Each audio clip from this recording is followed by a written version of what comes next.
Okay.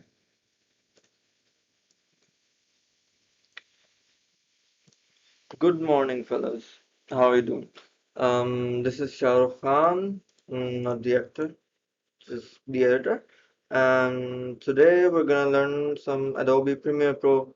I have this version, 2020, and I'll start from the very basics. Since a lot of people requested me to make a tutorial, I don't actually do tutorials, but since I'm already working and we're all in quarantine, we have nothing more to do, so okay. Before starting, let me just get this straight. This is like the most recent version, so I'm not gonna show you what happens before the Creative Cloud version, the CC versions, because that's basically obsolete in this age. Although you can still use it, most things that are present in this version are also present in the CS6 versions, the last useful version of Premiere. But I recommend updating because of the optimization and the new features.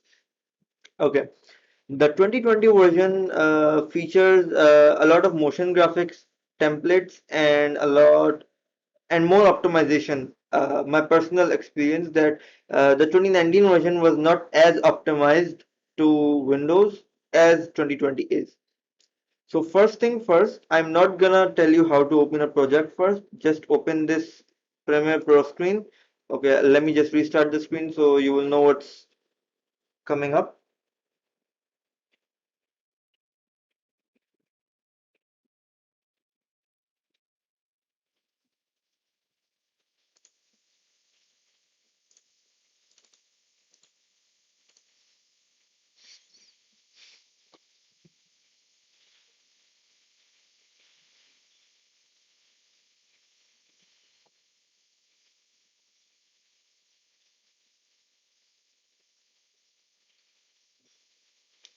So this is what you are gonna see when the first time you launch. Okay, there's also a project window, which is gonna pop up anytime now. Okay, here it is. So you use this to start a new project, and you use this to open an old project. This is basically a Creative Cloud feature for Premiere Rush, which is also another Premiere software, but it's for, like the name suggests, for rushing projects, for fast edits. The first thing you have to do uh, for any computer at all is that you have to go into Edit and Preferences. The reason you're doing this because you have to allocate the memory usage for your computer, like how much RAM do you want to use for Adobe software, and what sort of rendering engine you want to use. Although you have a check for it every time you start a new project, but it's recommended to do it beforehand.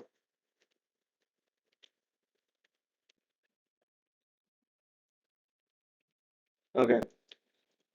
So yeah, also this one more thing, media cache. The media cache folder should be somewhere where you have a lot of space available, because this will be the folder where all your previews will be saved. It actually the more the space you have in this drive, the more smooth Premiere runs. Okay, so coming to memory over here. Now I have 12 GB of RAM, and I have a lot of softwares installed. So I have reserved only 5 GB for Adobe applications, because for me it's enough, and I have optimized it for performance. Now if you have a little less RAM, like 8 GB, you can do it from memory to conserve more memory, to have to save the lifespan of your computer as well. But since I have more than 8, I can use performance. If you have more than 12, you will definitely need to go for performance. And you can increase the amount of RAM you have reserved for Adobe software as well. But keep this in mind that, like, this is the optimal thing to do. You must have more RAM reserved for everything else, because your whole operating system is running on it. Okay, so starting a new project, this is what you're getting. Okay, so I have a GPU selected, and there is the CPU render engine also available. For those who do not have a graphics card, they can use this render engine. Yeah, in all honesty, my GPU is not as powerful, which is why I also prefer to use it. But for this tutorial, I'm gonna use the GPU acceleration because it's not that big of a tutorial. So for each project, you can choose the scratch disk. Again, if you want to reallocate something, this is pretty much this is something advanced. I'll teach you later on. In just it's not something you have to know at this point. It's recommended to keep everything as it is, the default. Now I'm gonna name this Premiere tutorial.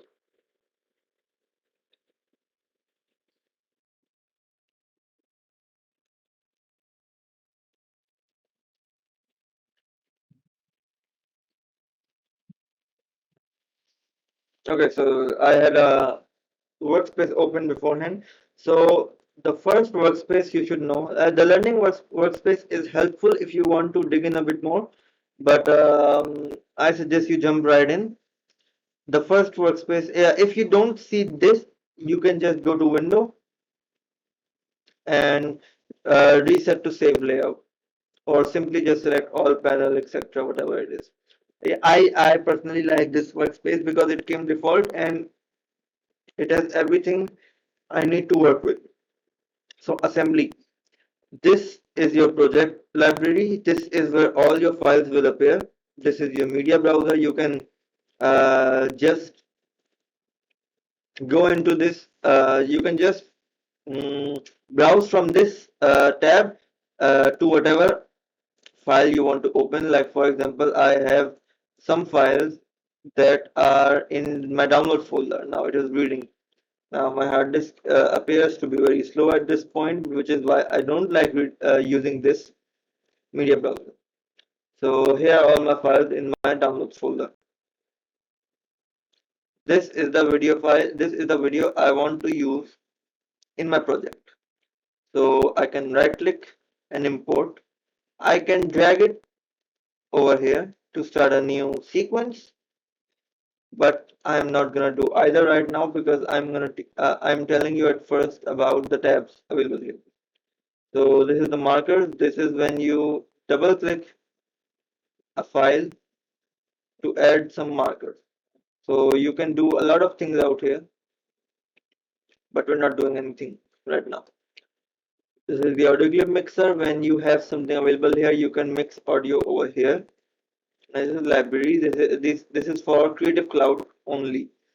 I have signed out, so it's not quite visible right now.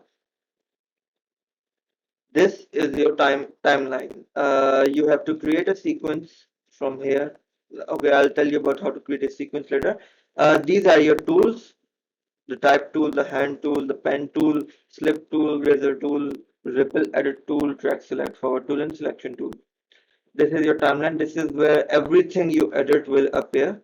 And this is your program monitor. This is where your uh, the whatever you're gonna output. This is your preview. So to start off, let's create a new sequence. You can right click new item. This is the sequence. These are the options available for you. This is the color mat. This will like most of these things work only after you have a working sequence. So let's create a sequence. Now these are the presets available uh, for general cameras. Okay, so we have the Arri Alexa cinema cameras, we have DV uh, presets, we have red presets, we have XD cam presets. But this is all for those who have videos, who have the material for these.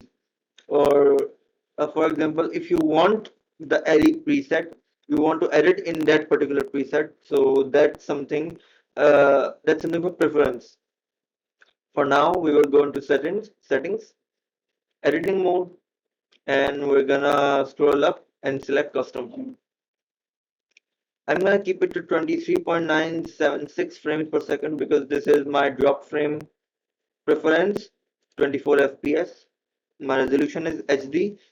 You can go to whatever resolution you like. It's up to your choice. My pixel aspect ratio is square because I'm making it on digital. You can do a lot of aspect ratios to whatever your choice is. Like for example, if you want to make something for broadcast, so you will have this D1 and DV and TSC or DV-PAL.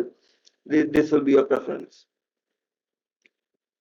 Everything else is not as necessary for digital. It's all advanced. It's all more for professional use. Keep this as is for ease of use.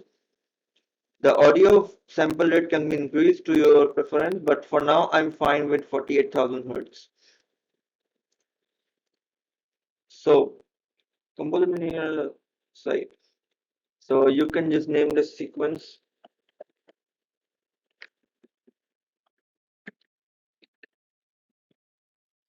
Okay. So these are the tracks. You can add more tracks for audio and have different um, types of audio. You can pan whatever in here, but you can do it inside the editing mode as well. So it's not really necessary to do it right now. This section is fairly new for virtual reality videos. Okay, so press OK, and you have a sequence made. Your timeline section is now unlocked. You can see your sequence available. Okay, now one short thing. This is something you have to.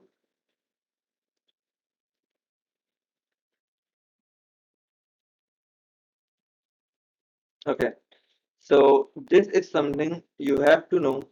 It won't be enabled by default for you. Small bar, this small bar will not be enabled by default.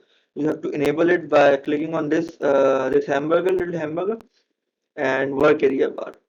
This basically means that whatever is within this area will be rendered. Whatever out of it will not be rendered. This is especially useful when you're cutting and placing things far apart, so you don't lose track of just how far you have gone. This is used to enlarge, maximize or minimize the timeline.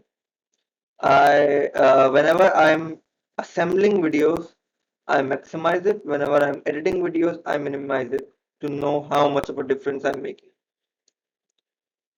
So we want to import our first video. Now there are many ways. We can double click and it will open a browser. We can right click, new item, and we can select one of these options. For example, I want color. I'll select color matte. If I want to import something, I'll press import and it will open the file explorer as well. Now from here I can browse my PC for whatever I want. So I want this video I just downloaded from Pixabay. Credits to the owner. This is a royalty free video. Now I'm gonna drag this here. So and one more thing, one weird thing about it, like I'll just import one more video for the record. Mm,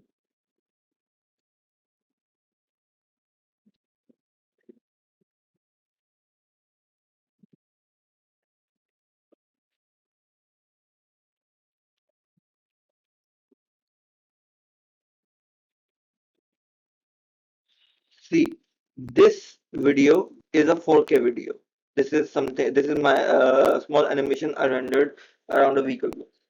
Now, the timeline I created was for HD video. Now, what happens if I drag it in my HD? Now, this resolution of the video is 4K. My timeline resolution is HD. If I drag it in, this warning appears. The clip does not match the sequence's settings. Now, you can either choose to change the sequence settings to whatever the clip has or keep existing settings and scale the clip down. Now, I'm going to choose keep existing settings. See, now my video is enlarged and it is going out of frame because if you look at it this way, you will know why. My video is beyond the boundaries of my timeline. Now to fix that, I can just right click, set to frame size. See, this is now perfect. Now, I'm deleting this video because this is just for an example. I'm gonna drag my royalty-free video to my timeline, and here it is. I'm gonna drag the work area bar closer. No, I'm not heading far too off. Now, first things first, if your RAM is not huge enough, or if your media cache folder is not big enough or empty enough, you should consider turning this setting down. This is the preview resolution. Full means it's a real-time rendering. So you can see even right now it's a bit laggy because I'm recording and editing at the same time, but it's still fine. For you, it might not be the same case, so it's better to do whatever you want. Like on HD videos, it's still a quarter. In 4K videos, you can go up to 1 upon 8, and 8K videos to 1 upon 16. So I'm gonna do 1 upon 4, and I'm gonna try playing it again. It will take some time to render, but it will play along nicely when you are busy in editing. It will load in the background. So this is done. Now you want to add cuts for the video. Now the hotkeys are not that complex.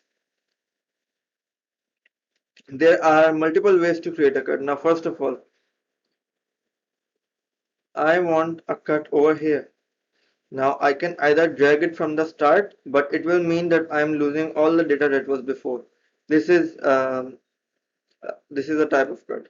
Now if I want to place a literal cut between my current cursor, I can select this tool, razor tool.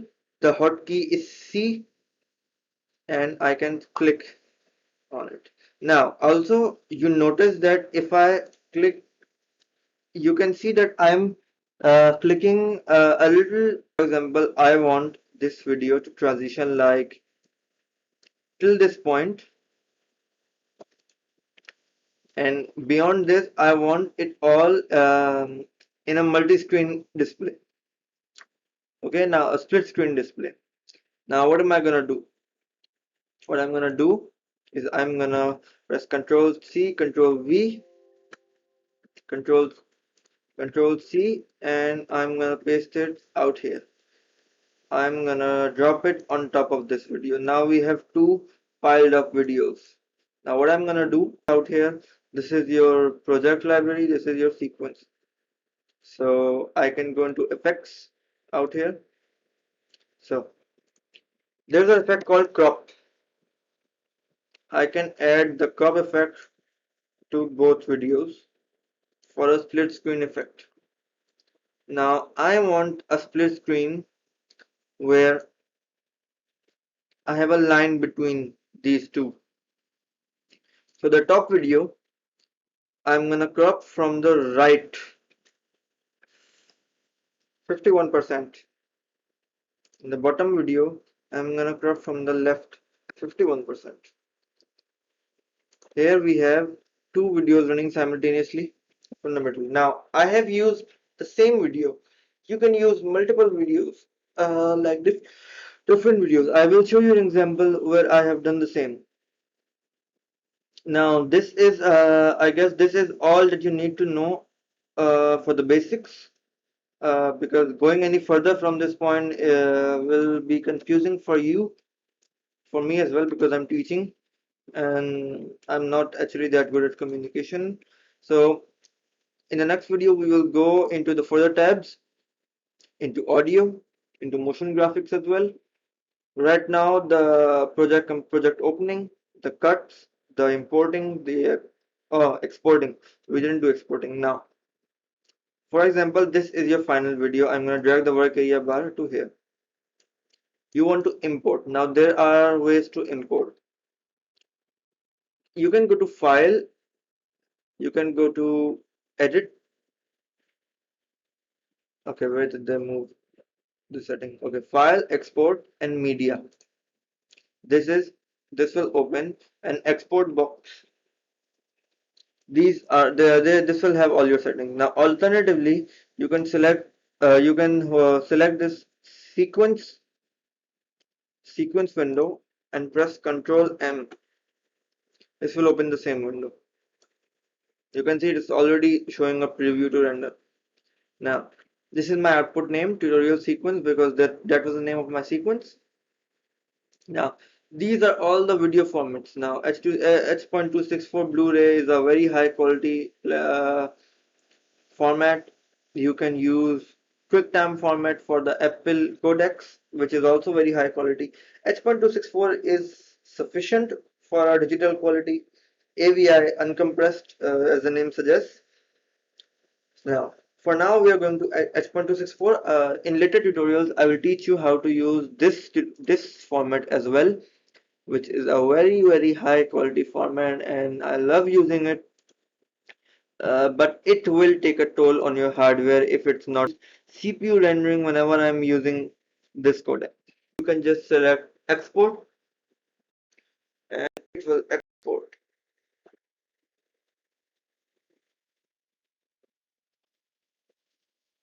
I'm using a CPU render right now, and I'm recording on my CPU as well, so it takes time. Otherwise, a video of such short length takes about 30 to 40 seconds on my machine. It might take more or less on your machine. Make sure your system is ventilated properly.